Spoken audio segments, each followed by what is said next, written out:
Why, hello and welcome everybody. It is Pohx again, and today we're going to be explaining and kind of talking about why PvP works and is potentially, so good in Blade and Soul. Now, of course, some people are going to disagree because this is kind of opinionated. Some people don't like the style of PvP in Blade and Soul.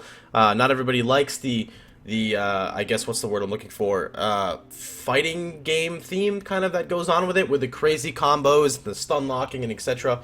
But anyway, I'm going to explain, and kind of speak from my opinion on why the game is actually quite balanced.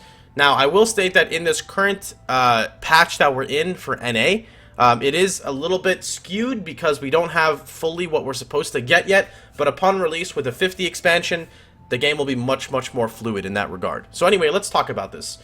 So first off, when it comes to PvP, and I'm specifically talking about Arena here, every single class in the game has the ability to CC break. Everybody in the world has the ability to read animations. And if you get baited into a crowd control break and you die, that's not class imbalance, that's your fault. On my stream, obviously you'll hear me getting really salty at times depending on what exactly is going on. But when it does come down to it, if everybody is playing the game properly, everybody is going to be up there in top tier. We've already seen on the NA region or even the EU region, quite a few classes have shined up to the top tiers.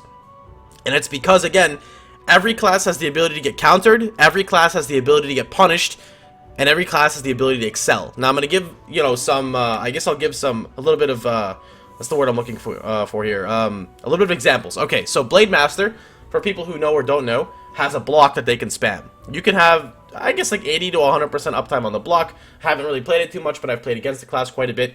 Now, say you play a Kung Fu Master, right?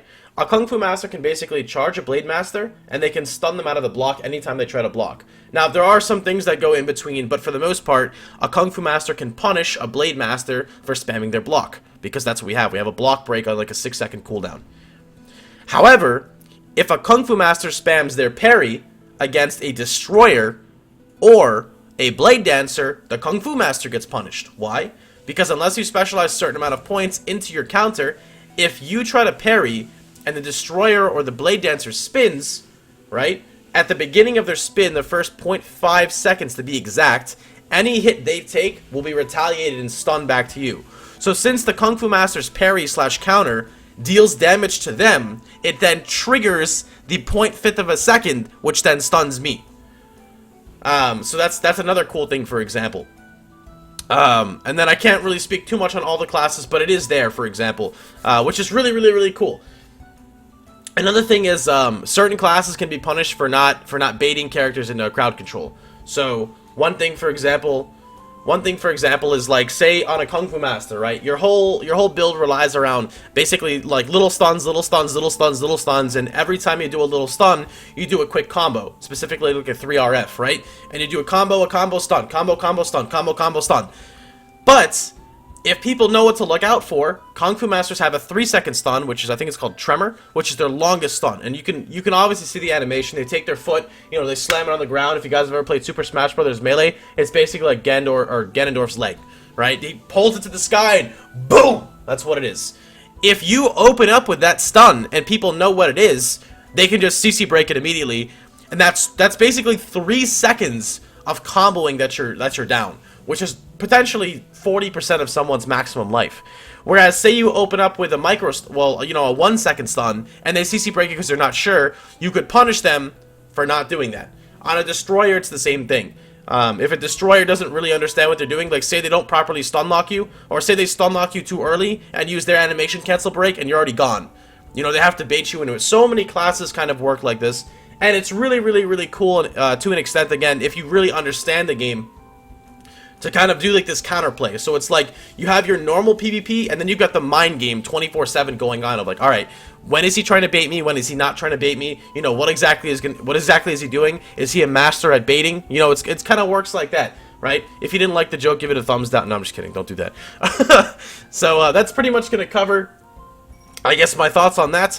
And one other thing about Blade and Soul that's really cool is, unlike quite a few games that are out there, Blade and Soul is actually based around 1 versus 1 PvP. Most games don't do that. Most games, they balance the game around PvE content and then have an incredibly difficult time trying to balance the game for PvP content. I do believe Blade and Soul works the complete opposite way.